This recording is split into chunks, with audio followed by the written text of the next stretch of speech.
আজকে একটা পাখির কথা দিয়ে শুরু করি। খুব ছোট একটা পাখি, ওয়ালনাটের মতো সাইজ, কিউট আর মোটাসোটা এক সোনালি পালক দিয়ে তার গা ঢাকা। চোখ দুটো লাল রুবির মতো জ্বলজ্বল করত।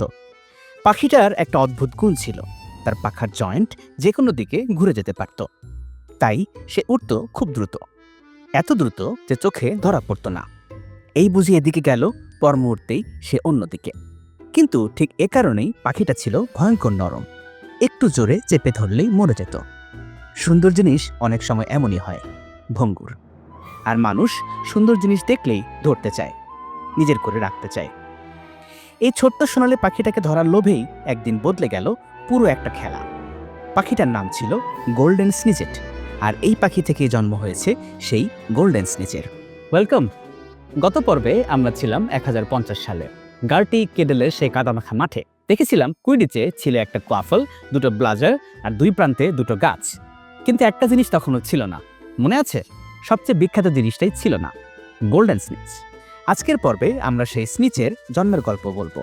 তার মজার ব্যাপার হলো, এটা শুধু একটা বলের গল্প না, এটা একটা পাখিরও গল্প, একটা লোভের গল্প, একটা মহিলার সাহসের গল্প, আর একটা গোটা স্পিসিসকে বিলুপ্ত হয়ে যাওয়া থেকে বাঁচানোর গল্প।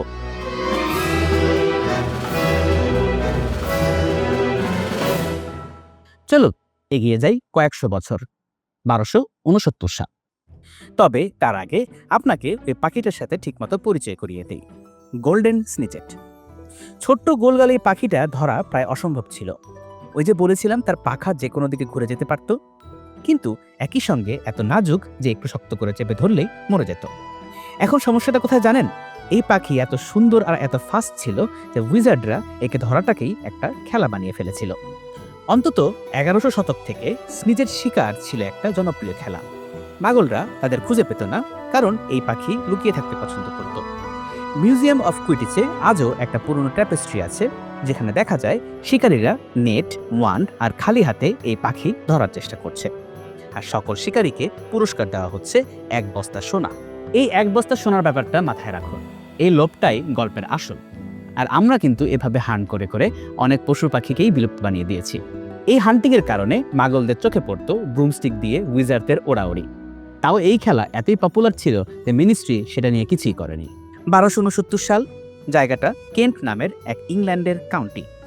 একটা সাধারণ কুইডিচ ম্যাচ চলছে। মাঠে উপস্থিত ছিলেন এক প্রধান অতিথি, বারবারাস ব্র্যাগ, তখনকার উইজার্ডস কাউন্সিলের প্রধান।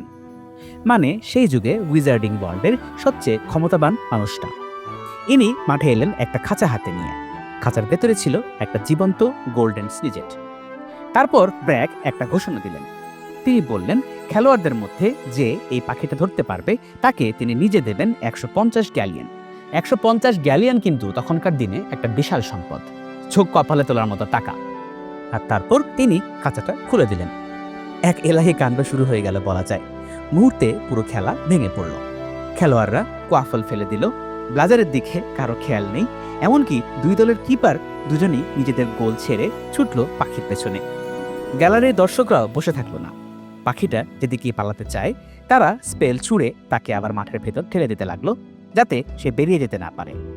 ম্যাচ আর ম্যাচ রইল না, হয়ে দাঁড়ালো 1 বস্তা সোনার পেছনে একটা পাগলাটে দৌড়, আর তার মাঝখানে একটা ভীত ছোট্ট সোনালি পাখি, যার বেরোনোর কোনো পথ নেই। এই গোটা ঘটনার একটা চাক্ষুষ বর্ণনা আমাদের কাছে টিকে আছে। দর্শকদের মধ্যে সেদিন ছিলেন এক মহিলা, ম্যাডাম মডেস্টি র্যামনট। তিনি পরে তার বোন প্রুডেন্সকে, যিনি থাকতেন অ্যাবারডিনে, একটা চিঠিতে পুরো ঘটনাটা লিখে যান। এই চিঠিটাও মিউজিয়াম অফ কুইডিচে সংরক্ষিত আছে। প্লেয়াররা সবাই একসাথে আকাশের দিকে উঠে গেল, কোয়াফলটাকে কমপ্লিটলি ইগনোর করে আর ব্লাজারগুলোকে ডজ করে।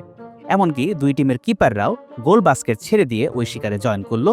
পুচকে আর অসহায় ওই স্নিচেটটা বাঁচার একটা উপায় খুঁজতে পিচের এ মাথা থেকে ও মাথা পাগলের মতো ছুটছিল। কিন্তু ক্রাউডের উইজার্ডরা রিপেলিং স্পেল ইউজ করে ওটাকে আবার বারবার ভেতরে পাঠিয়ে দিচ্ছিল। প্রু, তুমি তো খুব ভালো করেই জানো যে স্নিচেট হান্টিং নিয়ে আমার মেন্টালিটি কেমন, আর আমার রাগ যখন চড়ে যায় তখন আমি কি করতে পারি। আমি এক দৌড়ে পিচের মাঝখানে চলে গেলাম আর চিৎকার করে বললাম, চিফ ব্র্যাগ, এটা কোনো খেলা না। স্নিচেটটাকে ছেড়ে দিন আর আমাদের সেই নোবেল গেম কোয়াডিস দেখতে দিন। এটা দেখার জন্য আমরা সবাই এখানে একত্র হয়েছি। তুমি বিশ্বাস করবে কিনা জানি না প্রু, ওই জল্লাদটা জাস্ট হা হা করে হাসলো আর ওই খালি খাঁচাটা আমার দিকে ছুঁড়ে মারলো। ব্যাস, আমার মাথা একদম গরম হয়ে গেল প্রু। লিটারেলি আমি অন্ধ হয়ে গেলাম। ওই পুচকে স্নিজেটটা যখন আমার দিকে ফ্লাই করে আসছিল, আমি একটা সামনিং চার্ম কাস্ট করলাম। তুমি তো জানোই প্রু আমার সামনিং চার্ম কতটা জোস। অবশ্য ওই মোমেন্টে কোনো ব্রুমস্টিকের উপর মাউন্টেড না থাকায় আমার জন্য প্রপারলি এইম করাটা অনেক সহজ ছিল। ছোট্ট পাখিটা একদম জুম করে উড়ে এসে আমার হাতের মুঠোয় চলে এলো। আমি ওটাকে চট করে আমার রোবের ভেতর ঢুকিয়ে নিলাম আর জান প্রাণ নিয়ে এক দৌড় দিলাম। তারা শেষ পর্যন্ত আমাকে ধরে ফেললো ঠিকই, কিন্তু ততক্ষণে আমি ভিড় থেকে বের হয়ে সিজেটটাকে রিলিজ করে দিয়েছি। চিফ ব্র্যাগ মারাত্মক রেগে গিয়েছিলেন। এক মুহূর্তের জন্য আমার মনে হয়েছিল সে আমাকে একটা শিংওয়ালা ব্যাং বানিয়ে ছাড়বেন বা তার চেয়েও খারাপ কিছু করবেন, কিন্তু লাকিলি তার অ্যাডভাইজাররা তাকে শান্ত করলো আর গেম নষ্ট করার অপরাধে আমার জাস্ট 10 গ্যালিয়নের জরিমানা হলো। অবশ্য আমার লাইফে তো কখনো একসাথে 10 গ্যালিয়ন ছিলই না, তাই ওটাই আমার পুরনো বাড়িটা চলে যাওয়ার কারণ হলো। আমি খুব তাড়াতাড়ি তোমার সাথে থাকতে আসছি। থ্যাংক গড তারা আমার হিপোগ্রিফটা কেড়ে নেয়নি। আর তোমাকে একটা কথা বলে রাখি প্রু, চিফ ব্র্যাগের কপাল ভালো। আমার যদি একটা ভোট দেওয়ার রাইট থাকতো, সে আমার ওই ভোটটা কোনোদিনই পেত না। আর এভাবেই এক বস্তা সোনার বদলে একজন মানুষ বেছে নিলেন একটা পাখির প্রাণ। হিসাবটা দেখুন একবার, পাখিটা মারা পুরস্কার ছিল 150 গ্যালিয়ন, আর পাখিটা বাঁচানোর শাস্তি 10 গ্যালিয়ন। আর জেকে রাউলিং আস্তে করে খোঁচা দিয়ে মনে করিয়ে দিলেন যে নারীদের ওই সময়ে ভোট দেওয়ার অধিকারই ছিল না। হান্টার শিকারের পূর্বপুরুষ।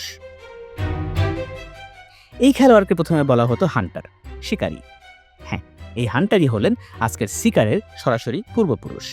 ব্র্যাগের ওই 150 গ্যালিয়নের বুদ্ধিটা সবার এত পছন্দ হয়ে গেল যে ওটাই নিয়ম হয়ে দাঁড়ালো। এরপর থেকে প্রতিটা ম্যাচে একটা জীবন্ত স্নিজেট ছেড়ে দেওয়া হতো, কিন্তু আগের মতো সবাই মিলে একে ধরার ব্যাপারটা থাকলে তো আর খেলার বাকি অংশ আর কাজে লাগলো না। তাই প্রতি দলে একজন খেলোয়াড় সিলেক্ট করে দেওয়া হলো, যার একমাত্র কাজ হয়ে দাঁড়ালো স্নিজেট ধরা। আর স্নিজেট ধরলে কত পয়েন্ট দেওয়া হবে? 150। ইয়েপ, ব্র্যাগের সেই 150 গ্যালিয়নের স্মরণে 750 বছর পেরিয়ে গেছে, খেলার কত নিয়ম বদলেছে, কিন্তু স্নিজ ধরার পয়েন্ট আজও সেই 150ই রয়ে গেছে, যতই অবাস্তব হোক না কেন সেই নাম্বারটা। এলফ্রিডা ক্ল্যাগ।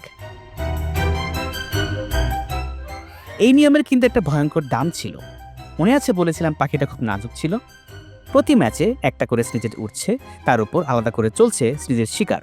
ফল যা হওয়ার তাই হলো। মাত্র 1 শতাব্দীর মধ্যে গোল্ডেন স্নিজেট প্রায় বিলুপ্ত হয়ে গেল, পৃথিবী থেকে চিরতরে হারিয়ে যাওয়ার একদম কিনারায় এসে দাঁড়ালো। এবার মঞ্চে এলেন আরেকজন, এলফ্রিডা ক্ল্যাগ, ব্র্যাগের অনেক পরে উইজার্ডিং কাউন্সিলের নতুন প্রধান। বইয়ের ভাষায় ব্র্যাগের তুলনায় তিনি ছিলেন অনেক বেশি বিবেকবান একজন মানুষ। তিনি গোল্ডেন স্নিজেটকে ঘোষণা করলেন সংরক্ষিত প্রজাতি। স্নিজেট শিকার নিষিদ্ধ হলো, আর কুইডিচে জীবন্ত স্নিজেট ব্যবহার করাও বন্ধ হয়ে গেল। আর সমারসেটে তিনি গড়ে তুললেন পাখিটার জন্য একটা অভয়ারণ্য। এই অভয়ারণ্যের নাম কি জানেন?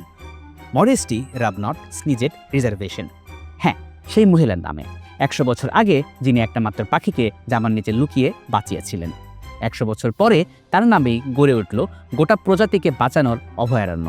যারা ক্যানন ফলো করে তাদের জন্য একটা ছোট্ট নোট, এলফ্রিডা ক্র্যাগের চকলেট ফ্রক কার্ডে তার জীবনকাল লেখা আছে 1612 থেকে 1687, যেটা কুইডিচ থ্রু দ্য এজেস এর টাইমলাইনের সঙ্গে মেলে না। বইয়ের হিসেবে এই ঘটনা 1400 শতকে। এটা রাউলিংয়ের নিজের লেখার একটা ছোট্ট অসঙ্গতি। আমরা স্নিজেটের গল্পের জন্য বইয়ের টাইমলাইনটাই ধরছি। গোল্ডেন স্নিজের জন্ম। এবার একটা নতুন সমস্যা দাঁড়ালো, স্নিজের ব্যবহার তো বন্ধ, তাহলে কুইডিচ খেলা হবে কি দিয়ে? পাখির বদলে হান্টাররা ধরবে কি? সমাধান নিয়ে এলেন এক ম্যাজিক্যাল ইঞ্জিনিয়ার, মেটাল চার্মার বোম্যান রাইট, গডরিক্স হলোয়ের বাসিন্দা। হ্যাঁ, সেই গ্রাম যেখানে একদিন থাকবে পটার পরিবার, থাকবে ডাম্বলডোররাও।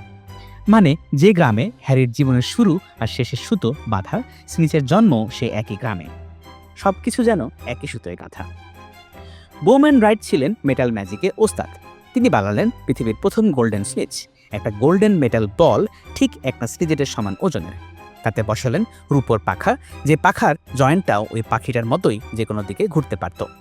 অর্থাৎ পাখিটার গতি, পাখিটার চটপটে ভাব সব নকল করা হলো নিখুঁতভাবে, মেটাল আর ম্যাজিক দিয়ে। দুটো বিশেষ ম্যাজিক দিলেন তিনি এই বলে। 1, এটা মাঠের সীমার বাইরে যাবে না। 2, আর এটা মনে রাখবেন সবার আগে কোন মানুষ তাকে ধরেছে। কেন এই ম্যাজিক দেওয়া হলো? ধরুন আপনি স্নিজ ধরেছেন, কিন্তু হাত থেকে কোনো কারণে ফসকে গেল। নিয়ম মতে কিন্তু আপনি বিজয়ী। এরপর অন্য দলের শিকার ধরলেও লাভ নেই। কোনো ক্যাচ নিয়ে ঝগড়া বাঁধলে চিরকালের জন্য মীমাংসা করা যাবে। কে আগে ধরেছিল বলটাই সাক্ষী দেবে। আর এই প্রথম ছোঁয়া মনে রাখার ম্যাজিকটা কিন্তু অন্যভাবে ইম্পর্ট্যান্ট। মনে আছে Harry Potter and the Deathly হ্যালোজের কথা? ডাম্বলডোর তার উইলে হ্যারিকে একটা স্নিচ দিয়ে যান, আর সেই স্নিচের ভেতরে লুকানো ছিল রিজারেকশন স্টোন। গায়ে লেখা ছিল I open at the close. আর স্নিচটা খুলল ঠিক তখনই যখন হ্যারি সেটা নিজের ঠোঁটে ছোঁয়ালো, কারণ জীবনের প্রথম স্নিচটা সে তার মুখ দিয়ে ধরেছিল। বলটা সেই প্রথম ছোঁয়া মনে রেখেছিল। দেখলেন, ১৩০০ শতকের এক কারিগরের বানানো এক ম্যাজিক কাজে লাগলো প্রায় ৭০০ বছর পর ভলডেমর্টের বিরুদ্ধে শেষ লড়াইয়ে। জেকে রাউলিংয়ের এই যে অ্যাটেনশন টু ডিটেল, এই কারণেই এই দুনিয়াটা এত জীবন্ত মনে হয়। যাই হোক, এই স্নিচ বানিয়ে বোম্যান রাইট রীতিমতো বড়লোক হয়ে গেলেন। তার মৃত্যুর পর ওয়ার্কশপে পাওয়া গিয়েছিল গাদা গাদা পার্চমেন্ট, সারা দেশ থেকে আসা স্নিচের অর্ডার, লাইন দিয়ে লেখা। স্নিচ নিয়ে মজার আরও একটা গল্প বলে আজকের পর্ব শেষ করি। ১৮৮৪ সাল বডমিন মুর এক ম্যাচে ছেড়ে দেওয়া স্নিচটা নাকি টানা ৬ মাস কেউ ধরতে পারেনি। এটা কিন্তু হ্যারি পটারের প্রথম বইতে বলা হয়েছিল। শেষমেশ দুই দলই হাল ছেড়ে দেয়, ম্যাচ বাতিল হয়ে যায়। আর কিংবদন্তি বলে সেই স্নিচ আজও নাকি ওই মুরের ওপর বুনো হয়ে ঘুরে বেড়াচ্ছে, কেউ কোনোদিন ধরতে পারেনি। তাহলে আজকের গল্পটা দাঁড়ালো কি? একটা ছোট্ট সোনালী পাখি গোল্ডেন স্নিচের একসময় ছিল কুইডিচের প্রাণভোমরা। এক বস্তা সোনার লোভ থেকে জন্ম নিল শিকারের পজিশন, আর সেই ১৫০ পয়েন্ট। সেই লোভেই পাখিটাকে প্রায় বিলুপ্ত করে দিল। তারপর মডেস্টি র্যাবনট এর সাহস আর এলফ্রিডা ক্ল্যাগের বিবেক মিলে পাখিটাকে বাঁচালো। আর বোম্যান রাইটের ম্যাজিক পাখিটার জায়গায় বসিয়ে দিল একটা সোনালী বল। এক বস্তা সোনার ভিড়ে একদিন একজন মানুষ একটা পাখির প্রাণ বেছে নিয়েছিলেন, আর সেই কথাটা আমরা আজও মনে রেখেছি। ইতিহাসে কিন্তু অনেক কিছু জায়গায় নিয়ে নিয়েছে টেকনোলজি। সেটা সবসময় ভালো হয়েছে তা নয়, কিন্তু এটা মানতেই হবে টেকনোলজি এই ব্যাপারে পুরোপুরি ভালো ফোর্স হিসেবে কাজ করেছে। পরের পর্বে আমরা ফিরব বাকি দুটো বলের কাছে, কোয়াফল আর ব্লাজার। মনে আছে গত পর্বে সেই পাহাড়ি স্কটিশ ওয়ারলক আর তার উড়ন্ত পাথরের কথা? পর্ব ৩-এ আমরা সেই গল্পটা শেষ করব। দেখব কিভাবে একটা সাধারণ চামড়ার বল আর কয়েকটা ভাঙা পাথর থেকে তৈরি হলো আজকের নিখুঁত কুইডিচ, আর কিভাবে সাধারণ একটা ঝাড়ু বদলে গেল রীতিমতো উইজার্ডদের সবচেয়ে জরুরি বাহন। পর্ব ৩, কুইডিচের সরঞ্জামের ইতিহাস। ভালো লাগলে সাবস্ক্রাইব করে পাশে থাকুন যেন পরের পর্বটা মিস না হয়ে যায়। আর কমেন্টে জানান কেমন লাগলো এই গল্পটা। আপনাদের প্রতিটা কমেন্ট আমার এই চ্যানেলটাকে এগিয়ে যেতে সাহায্য করে। ভালো থাকবেন, দেখা হবে পরের পর্বে। Happy reading.